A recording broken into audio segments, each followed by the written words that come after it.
If you're ready to break free from the fear of failure, lack of confidence, and unlock your full potential as a project manager, then this episode is absolutely for you.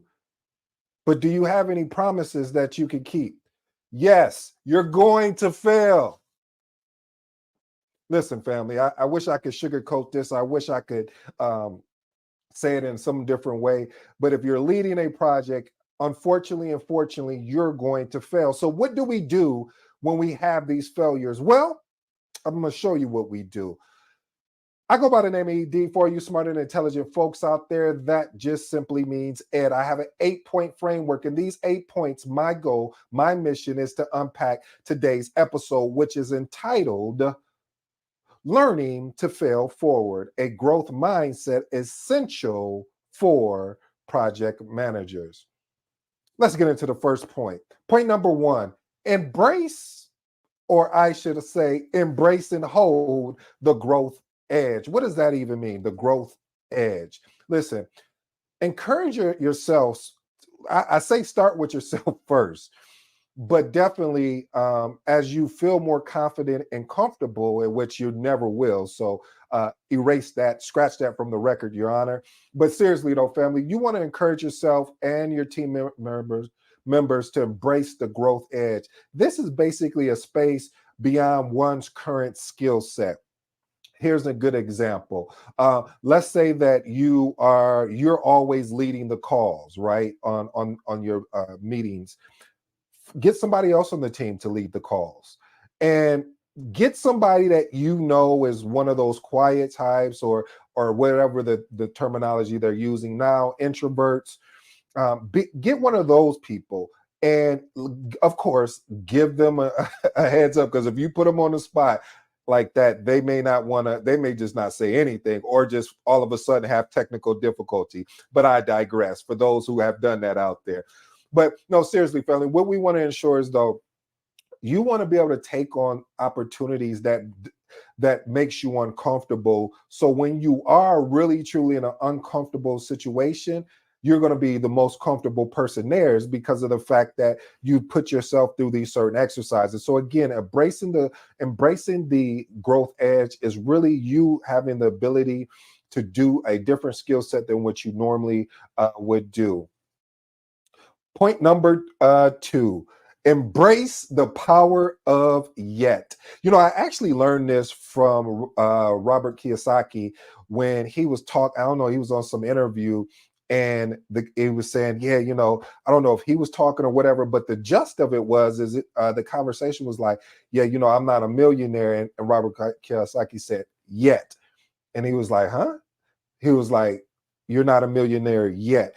What he was saying was, referring to this and unpacking this, adapting a mindset, or I should say a language and mindset really, of yet, it really allows you to put on a different set of lenses, as they would say.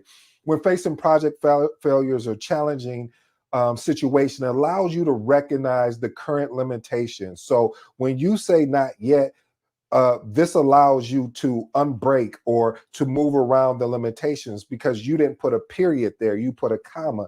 And for all my grammar folks out there, anytime that you have a comma after something, basically means everything after that, after that comes after the comma, is more relevant than what was behind the comma. Okay, we're going too much grammar school. Here, let me bring it down like this. Basically, what I'm saying, family, is that when you put not yet, or yet, I should say, is that you're saying that I am not going to believe what they said that it was, meaning that, hey, yeah, I know that when, let's say, for instance, I'm communicating the project and the project is failing, and saying, using phrases that, hey, we haven't achieved what we were supposed to achieve yet, but we will get there, or we're still learning how to do this.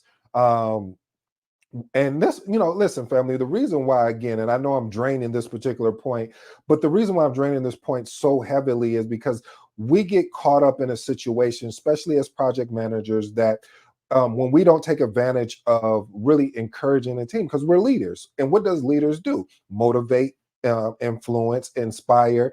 So if that's the case, if we're already saying this is impossible, this is not going to happen, well, that doesn't help anyone. Let's see what we can figure out first before we cancel anything. So listen again, the power of not yet. Point number three, reframe failure as a challenge to overcome. Basically, I'm saying reframing, or operating out of different boxes, meaning view project failure and setbacks as challenges to be overcome rather than situations in which obstacles or could become a personal or professional shortcomings. When we look at failure, we can get caught up in the, oh, this is a shortcoming, and now I'm frustrated. What actually happened to me, family? So I'm using this software, this new software, and I don't want to say new software, but I've had it. And so I'm using it. And what happened was is that I thought I thought I edited the video and everything. The video was looking good. I seen it. So I downloaded it and I uploaded it onto YouTube. And then I go on YouTube and I look at the video. It is the original copy. And I'm like, but I had to reframe it, because if what it taught me in just that quick of a moment is okay, maybe before you upload this video, you may want to watch the parts that you edited. But I was under the assumption, because I already edited it in another program, that I was getting the edited version, not the original copy. What do you mean, Ed? What are you trying to say to us? What I'm saying is when you're faced with project failures, setbacks, ask yourself and the team, what is the challenge or opportunity presented in this particular situation? And here's the key. If you don't get this part right, the first part wouldn't even matter. How can we use our skills, resources, and creativity to overcome this challenge and achieve the goal? See, now you put the ownership back on the team and yourself. How? Who do we need?